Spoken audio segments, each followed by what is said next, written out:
Wow! So how does one do a spoiler review for a 4-hour movie? I'll tell you how! You do it with multiple videos! That's right, I'm going to do 3 videos, including this one, which will come out today and tomorrow, covering the Snyder Cut in its entirety from a spoiler discussion. And of course, we'll talk about, how the views and movie math on Sunday, all that good stuff. And hopefully this discussion, I don't believe it's going to be a cul-de-sac. We'll talk about that in a separate video. But I hope that, of course, this discussion continues for a very long time.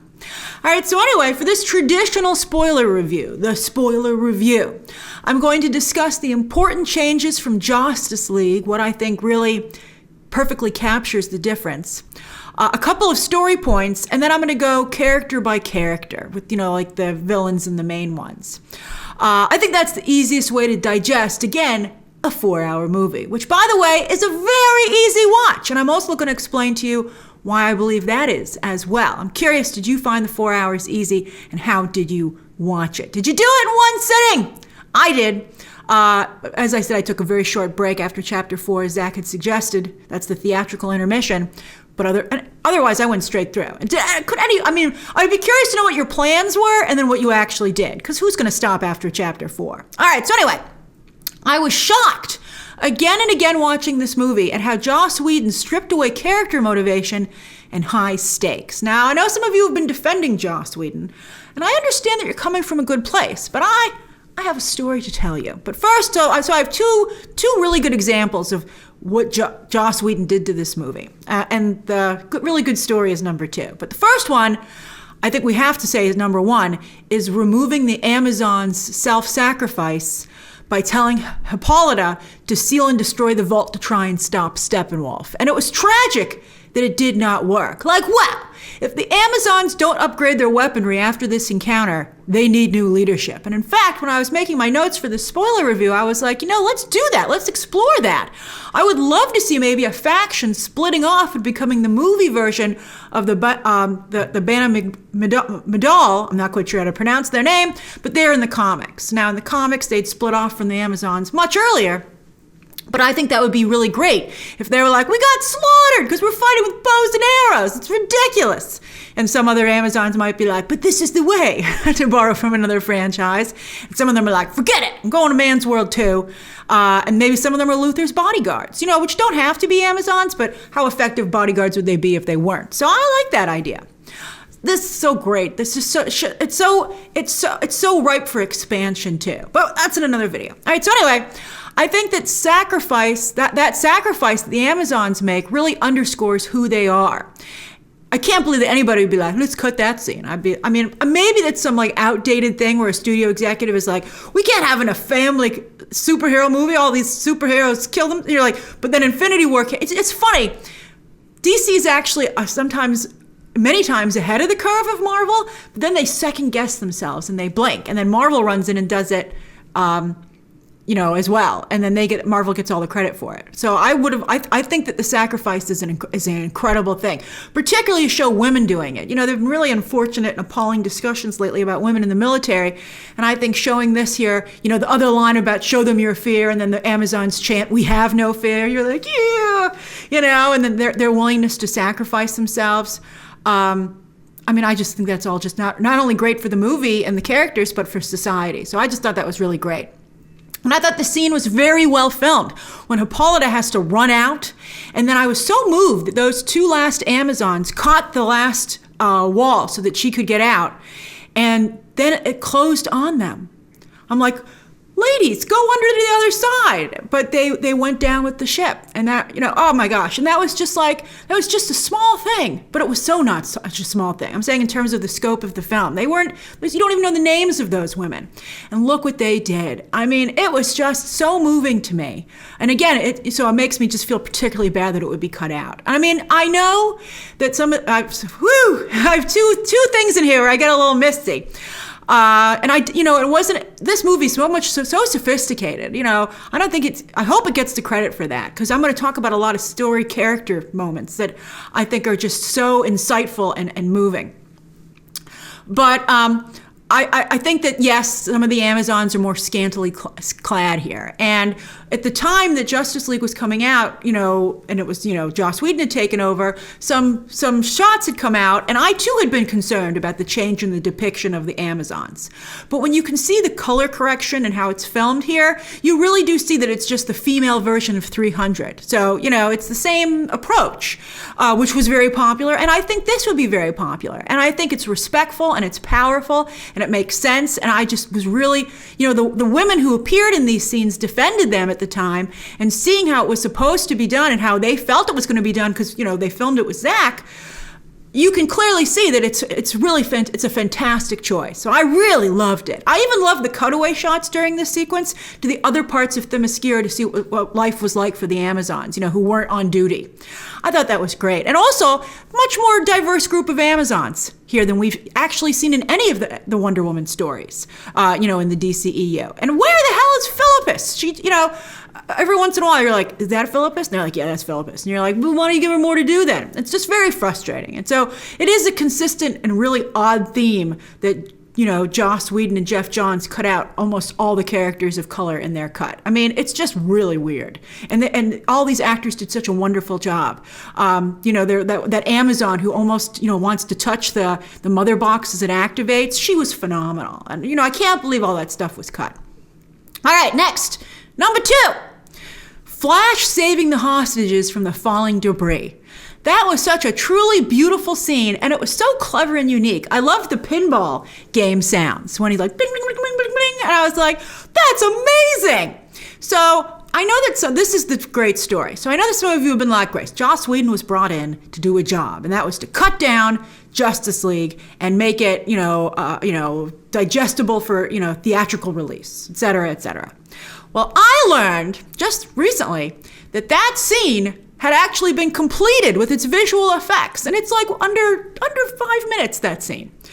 It had been completed. And it was actually the first thing, or one of the first things that Joss Whedon cut from the movie. And at the time, everybody who was still working on it was like, but it's done. We did all the visual effects, it's ready to go.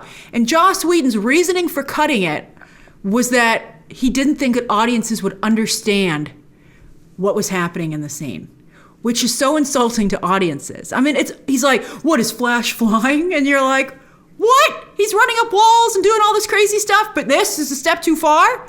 I mean, it's ridiculous. And, it just is a really good example of how Whedon didn't understand or didn't care to understand the characters in the movie and what was Zack Snyder's intention, right? He wasn't like, oh, let me try. The big pitch had been that Whedon was going to honor what Zack Snyder wanted to do, and that's clearly not what he did.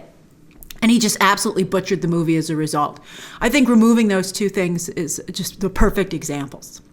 All right, now I also felt that the overall skeleton of the film was incredibly strong from a screenwriting perspective.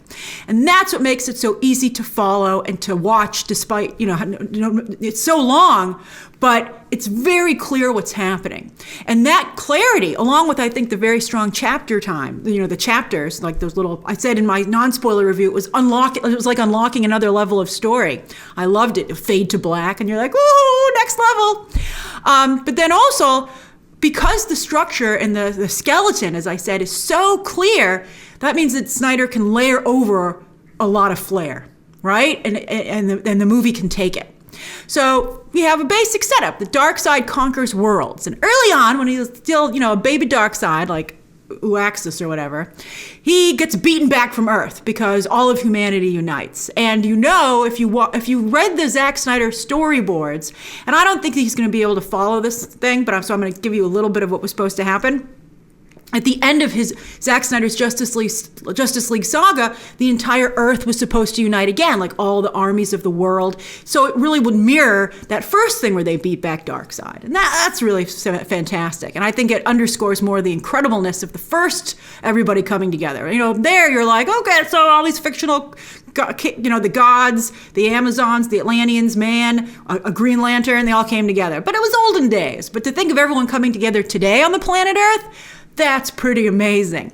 So that was and the movie's very well structured, even in what it's setting up. And also makes you understand Batman v Superman better as we're discussing when we get to Batman.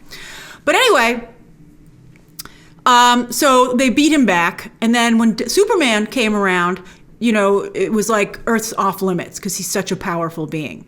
But then when Superman's death cry rung out, which is such a phenomenal opening for the movie, and again, why would you cut this? Because it's the whole reason that Steppenwolf finally shows up. But it becomes open season on Earth again, and Steppenwolf, working to regain Darkseid's favor, comes to Earth to unite the three mother boxes and prepare the planet for Darkseid. Now, Batman, consumed by guilt over Superman's death, which is also much more obvious here, does the best he can to put together a team of superpowered beings who together can maybe equal Superman's strength. But then Cyborg is like, this mother box can do crazy stuff, like maybe bring Superman back to life. And Batman's like, we're doing it. I love that scene. And then also the Justice League, so they do, and the Justice League defeats Steppenwolf with Superman's help, but still a real team effort, which I appreciated. But not before Steppenwolf is like, hey, Darkseid, I'll tell you where you left the anti-life equation. It's like Darkseid lost his keys. It's like, you left it on Earth, buddy. I don't know how it's still in the Earth, but it is. But that was really, really interesting. And so now, even though that Superman is back, Darkseid's like, I got to come get the anti-life equation. And there are other things that are set up about what could happen with Superman, which again, we'll discuss in another video because that's like what's going to happen next. So that's really very simple. Great. Classic Justice League style story. And then also Luthor is out of Arkham. I don't know why he was ever in Arkham. He should be in Blackgate. You got to make it clear what the different penitentiaries are. And, I guess the way Jesse Eisenberg plays him, he's kind of nuts, but I think Lex Luthor should be in Blackgate. But anyway, he meets, it looks like, off the coast of Europe in a beautiful scene. The color correction makes this even look so much better. And he tells Deathstroke, instead of that he wants to get an Injustice League together, he says, I'll tell you who Batman really is. He's Bruce Wayne. So I guess, we can take Batman off the table. And that would have led to the Batman solo movie that Ben Affleck was going to do with Deathstroke versus Batman. And Lex Luthor's like, well, if Batman's busy and preoccupied, I can go do what I have planned. And I really love setting up this idea, as I said in my non-spoiler review, of rich guy versus rich guy. I don't know, what is it, Jeff Bezos and Elon Musk maybe? That's like so ridiculous, but it kind of worked. I think it's crazy. I love it. And I just like that a lot. Although I thought it was hilarious that Batman's identity was like the worst kept secret. I was like, how does everybody know who he is? Luther knew who he was. Joker knew who he was. Although that line where he says, how about a truce, Bruce? I was like, that's great stuff. So let's talk about Joker. A number of you asked me why I didn't discuss him in the non-spoiler review. And that's because he has a very short scene and I didn't want to spoil it for you. But this is the spoiler review, so we can talk about it. Now we'll talk about the Knightmare scene as a whole in that other video. And it's very short, but it still made an incredible impression on me. And I believe it should on you. And so let me tell you what I liked about it. So this movie, Justice League, is really about self-sacrifice, right? From Superman, whose sacrifice kicks off the film, to the Amazons, to Dr. Stone, to really every member of the Justice League is sacrificed, except Batman. Now, Batman would argue that he certainly he's like, I've already sacrificed enough, leave me alone. But that's why I liked Joker's line. I thought Joker's line was so great when he says he wonders how many multiverses Batman has messed up because he doesn't have the guts to die himself. And if you read, again, Zack Snyder's overall outline for his Justice League saga, you would see that eventually it does lead to Batman sacrificing himself, which I think is a really powerful story. And of course, in comics, nobody's ever really dead, so don't worry about it. But I mean, he had interesting ways that Batman kind of lived on, which I don't want to, if you haven't read that, I want to not totally tell you everything in it.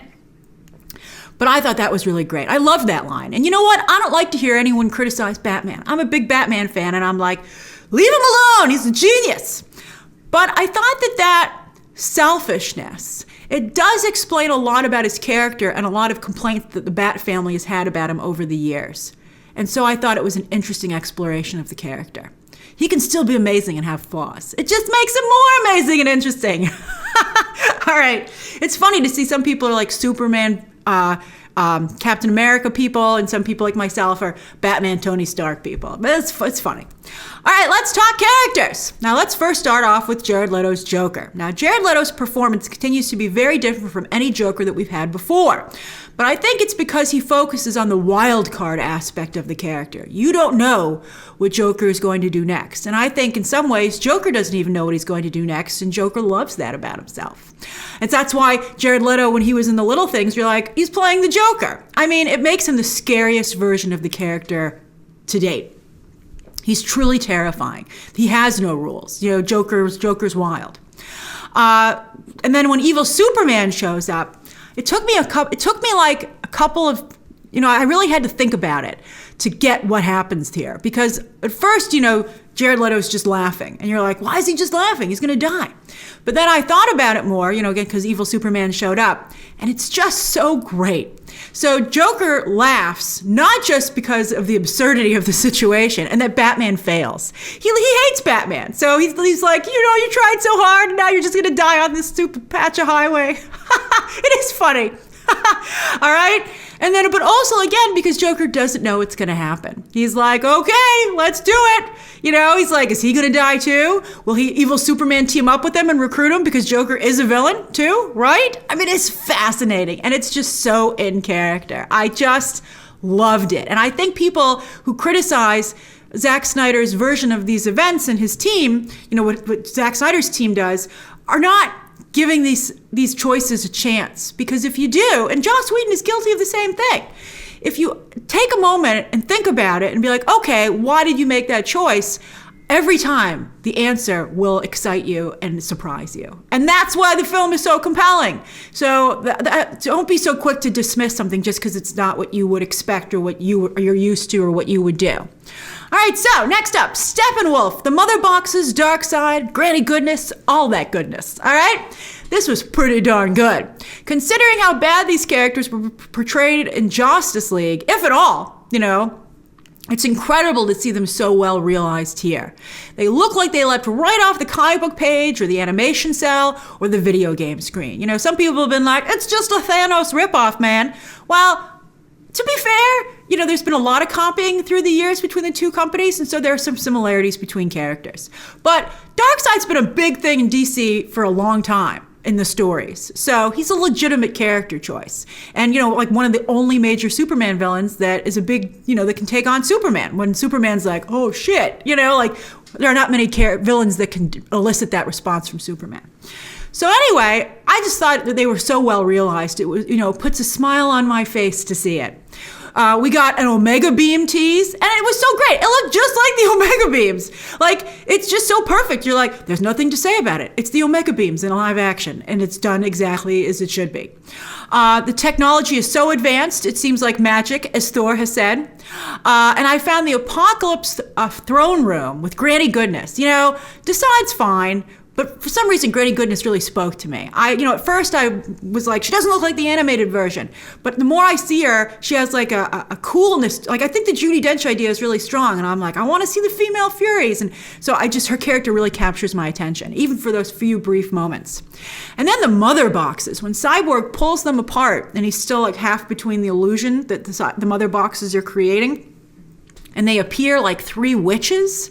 And then when you think about how that references the Fates in Greek mythology and the three witches in Macbeth, that's a really fantastic, strong choice.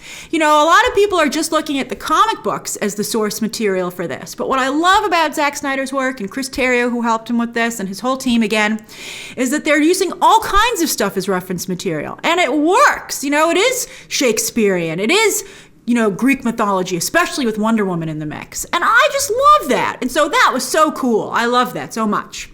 Now, also, let's take a moment to talk about Steppenwolf's adorable little features. I think it's funny they decided to make him just so cute. They're like, what do you think he should look like? I think he should be adorable. I mean, he's like a really evil guy, but for some reason, he's just so cute. And I think his motivations are so well explained. You're like, well, he's okay. He's a great villain. I thought he was a great villain. He was very charismatic and engaging.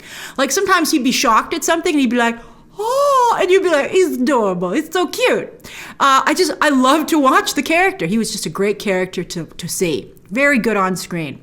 And I like that the aliens all looked a little different. You know, they all were like little turtle people a little bit. I don't know why Granny Goodness looks like a human. I'm curious to hear that story someday.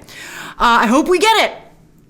But I like that these were like a turtle people, a race of turtle people. I don't know why Steppenwolf's eyes glowed when the mother box started, but I liked it. All right, it was good. You were like, oh man, stuff's starting to get real. All right, next up, Batman Bruce Wayne. Money truly is a power. You know, Joss Whedon treated the I'm rich line like a joke. But it's not a joke. I think Batman was just being really honest. He's like, yeah, I'm super wealthy. And that's what I loved seeing about the character. When he would get on his plane, when he met up with Alfred, which had also been cut, you know, after visiting with Aquaman. I like that Alfred said maybe a guy who broods in a cave alone isn't the best recruiter. And I was like, you might have something there, Alfred. But he, you know, and he has this cool coat and glasses on and he gets out from a helicopter and goes onto a plane. And you're like, this guy can go anywhere because he's so rich. He has the cave. He's got all, his car. I mean, the car when he picked up Barry, I was like, wow, the Mercedes product placement here is incredible. I loved it. Also, I thought the exploration of an honest exploration of Bruce's character traits was really fascinating to watch. His inner demons, his unrelenting drive, and his ability to distance himself from responsibility when it's convenient, right? The whole thing that's driving him is his guilt over Superman's death, but then when it's like, hey, should we bring Superman back to life? I mean, I don't know, it might like be really bad. And Batman's like, I don't care, we're doing it. I mean, that's really, it's like, well, how many things are you going to be guilty over? As Joker, I guess, is saying to him. I thought that was really good. And I think that it shows that Batman's greatest strengths are also his greatest flaws, which makes him a really complex and interesting character. Most complex depiction of Batman to date. And because he's not a clear-cut hero here, it crystallizes a lot of the groundwork that was being laid in Batman v Superman for this film. Also, he's the team captain. I like him being he's like the Patton, who's also a very controversial figure. He's making these hard choices. He's telling everybody where to go. And he's very effective. Is he the best team captain for them? I don't know, but he's darn good. And he's the only one. I mean, I think out of everybody, he is the best person in this movie to be team captain.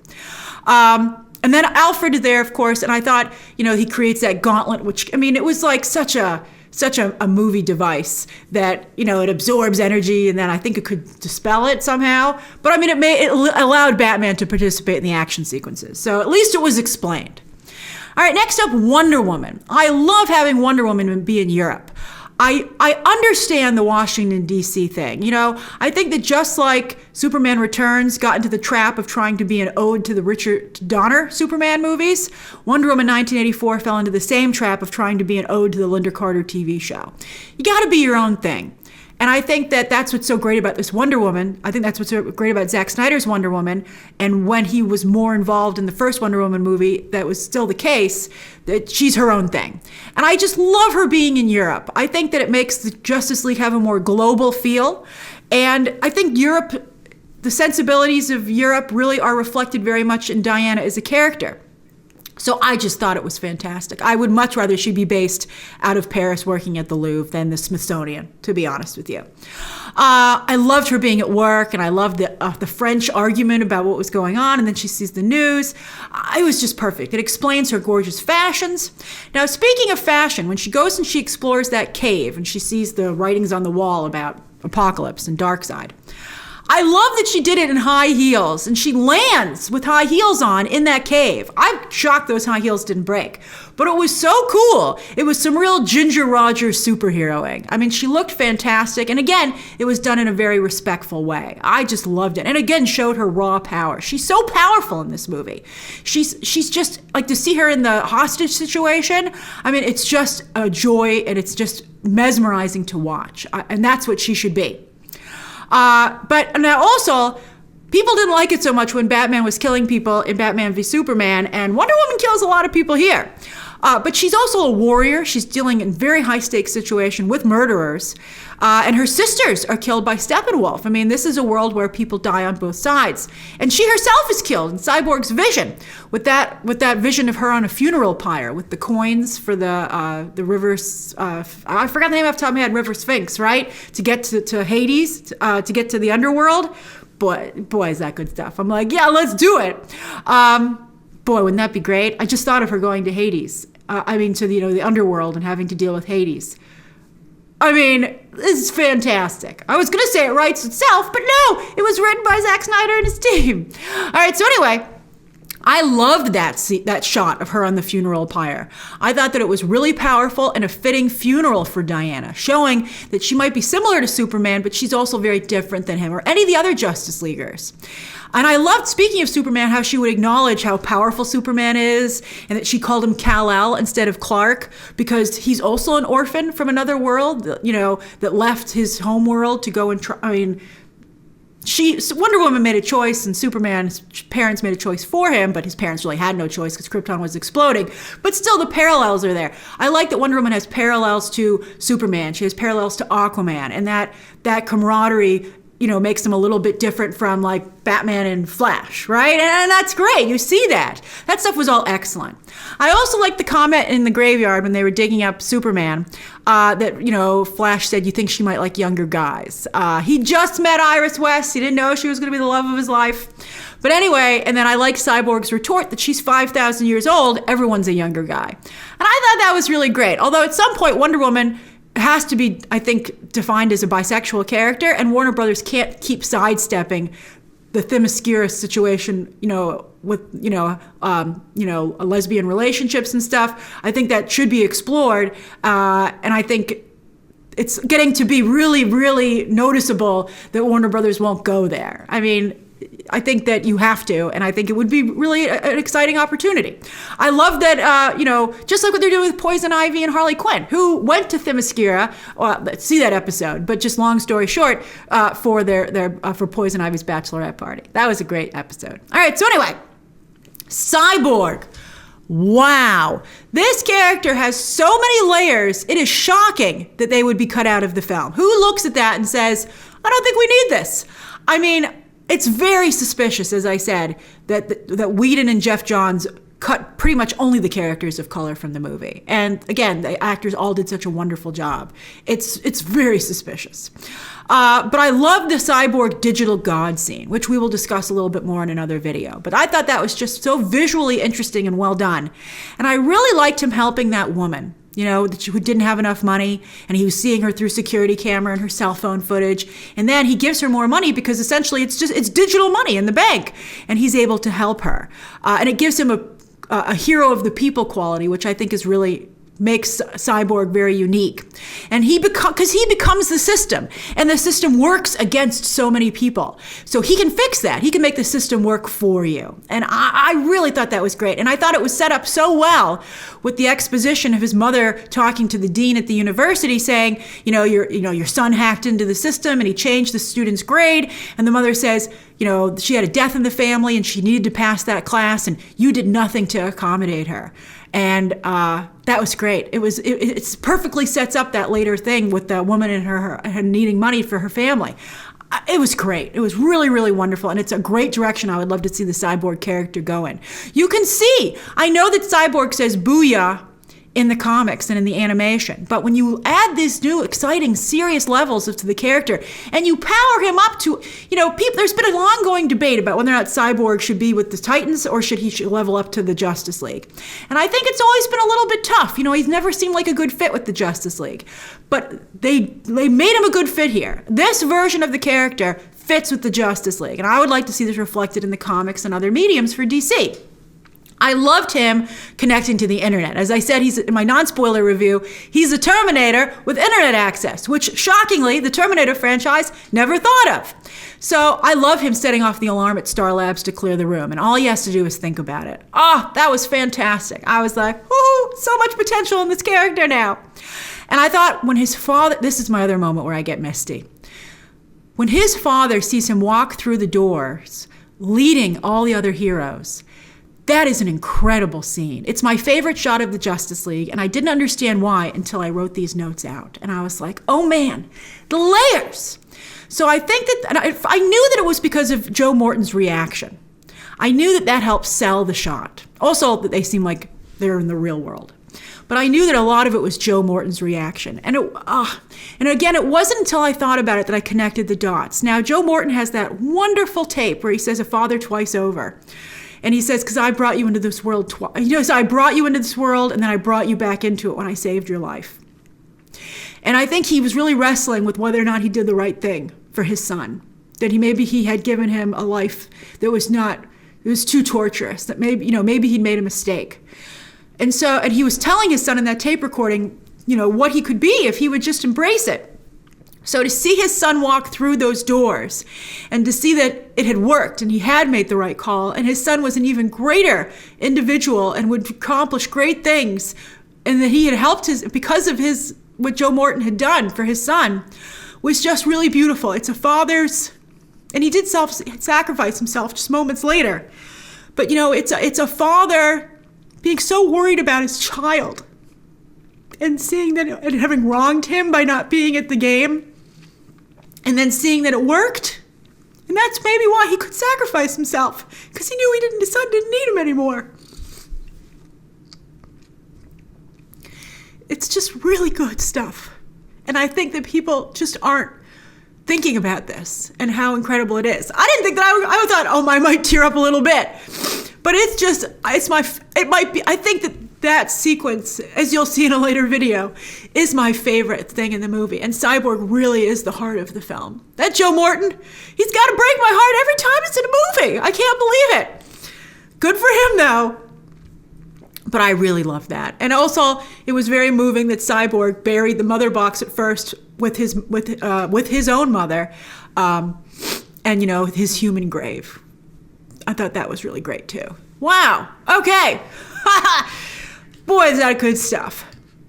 That shot alone of him looking at go back and look at that, of him looking at his son walk through the doors, and you'll see what I'm talking about. All right, Flash. All right, so his son's basically just ahead. You got to be nervous about whether or not that was the right thing to do. All right, so Flash. I thought the scene, speaking of fathers and sons, and I guess that is a really big theme in this movie. You have Jonathan Kent's picture in the pool when they bring back Superman, and that's great. I don't think people focus enough on fathers and sons, although Pedro Pascal is single-handedly changing that.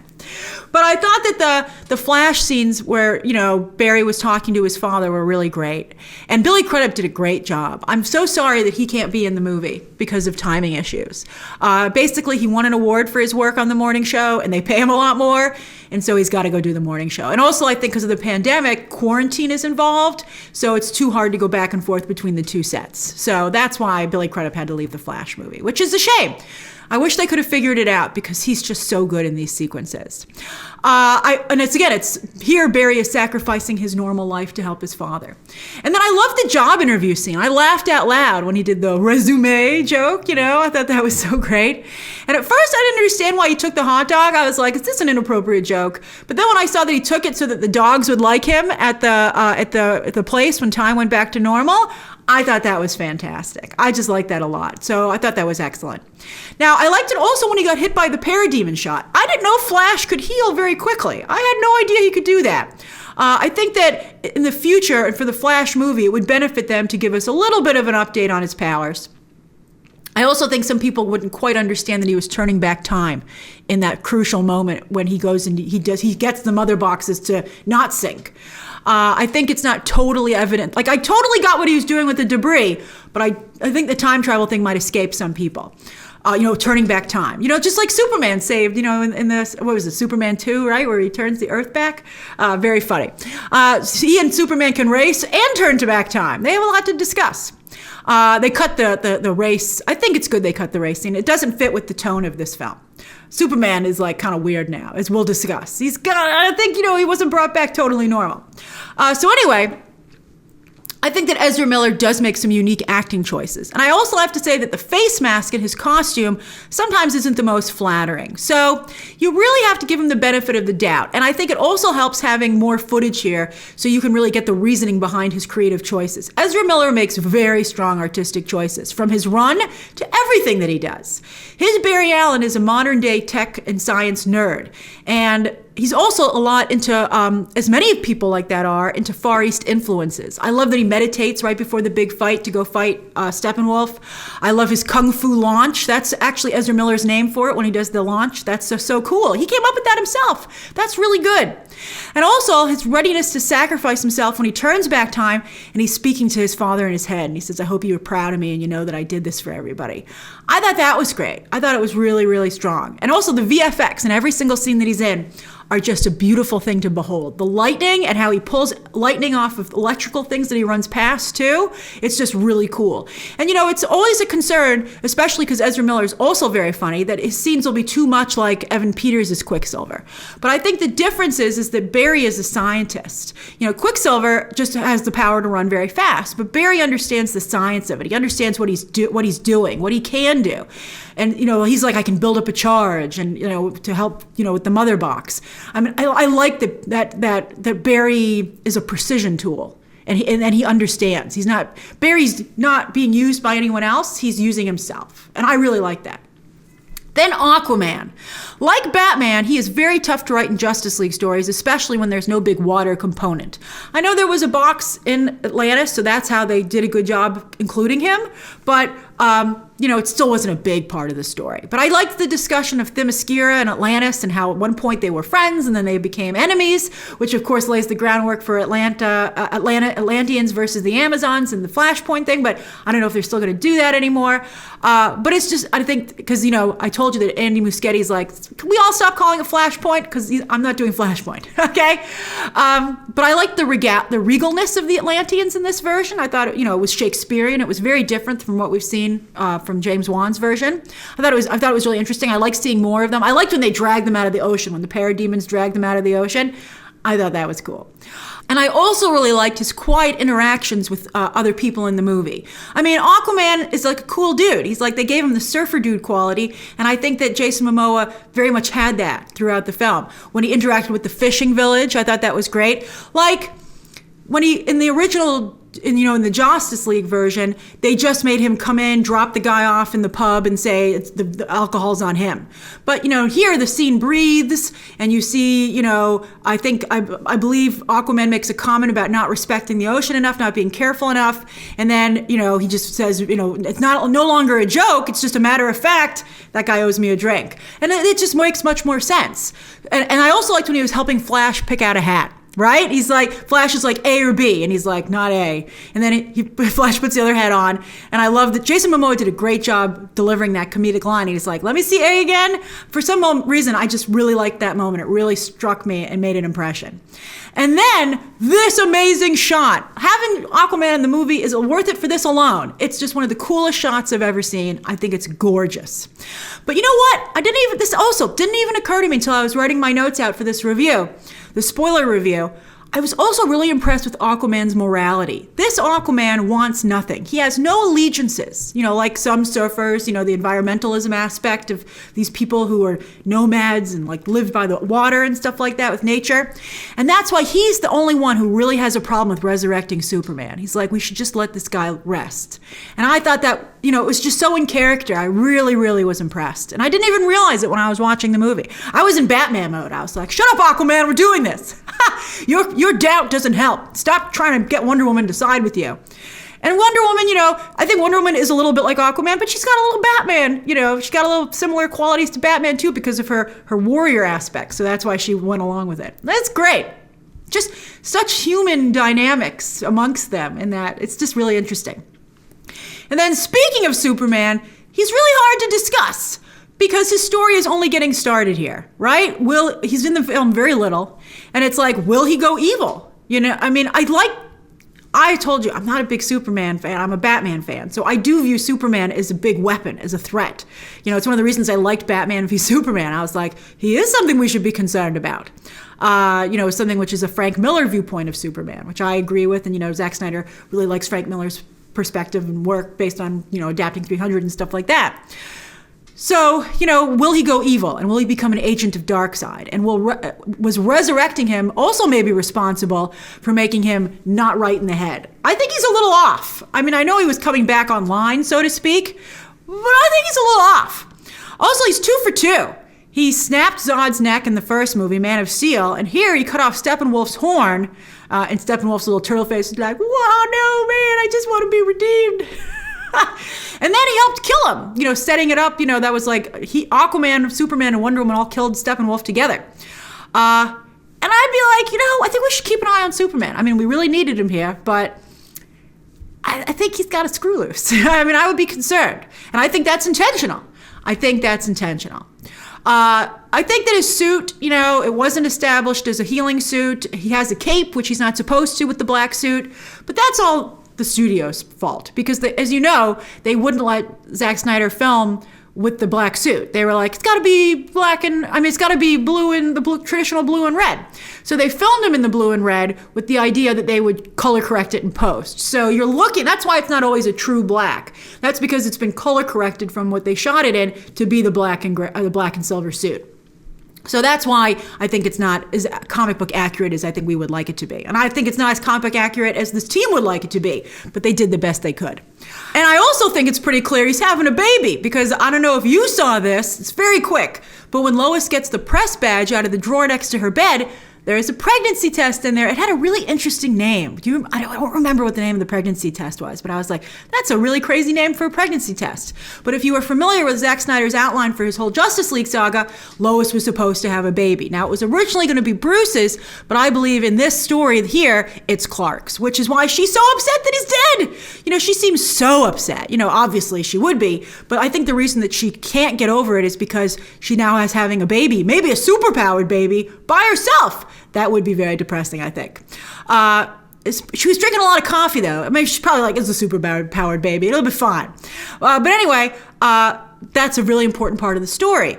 And then also, I think that's why her death is so devastating. I wonder how many people realize that this is Lois's body in this shot. I think very few people do. But I'm telling you now, I believe that's Lois's charred remains, because that's what turns Superman over to Darkseid, because he has nothing else. Very, very much like the Injustice story. I think, which, Zack Snyder has said was inspirational to him. So now this shot, it does look like a comic book cover. I know a lot of people are making a big deal about this shot, and I felt bad that it leaked because it made a big impression on me when I saw it for the first time in the movie. I was like, wow, that's new. And it looks just like, as I said, a comic book cover. But still, it's not my favorite shot of the Justice League. It's fun. I love it. It's very comic booky. But again, I like them in Star Labs because they seem not like a fantasy, but like they could really exist. And it reminds me of the Nolan Batman movies, which I also really enjoyed. Well, actually, that's not true. I only like the middle one, but I love the middle one so much. And speaking of Star Labs, so important to the Justice League. I was so happy to see them more involved in this film. They're as important to the Justice League as the Apokolips story elements are, because it's how humans deal with superpowered beings. And Dr. Ryan Choi, I was delighted that they used him as the note to get you out of commitments for Thursday. I thought that was great too, because he's such a great character in the movie. And at the very end, he does tease that his specialty, I forget the correct wording, it was like microbiology or nanotechnology or something like that. And of course, that's because he becomes the Atom. And he's such a great character. I think he's just such great representation for China, which of course is now rivaled with the United States as the biggest box office in the world. And I just thought it was one of the best integrations I've seen of Chinese audiences' culture into an American Hollywood movie. I just loved it. I thought it was great. Like the Amazons, I would love to see, the Amazons, Peacemaker, the GCPD. I think that Star Labs could be another potential series for HBO Max, because really they are Superman's version of the GCPD. I mean, Metropolis does have a police department, but he's usually it's like through Star Labs. So I love Star Labs. Star Labs often factors into Suicide Squad. They're a really important organization. So I was so happy to see them come on the board. So that's my spoiler review. And don't worry, we have 2 more videos to go. So if I didn't talk about something you're curious about, I'm sure I will in the next about 24 hours. All right, so write your thoughts down below.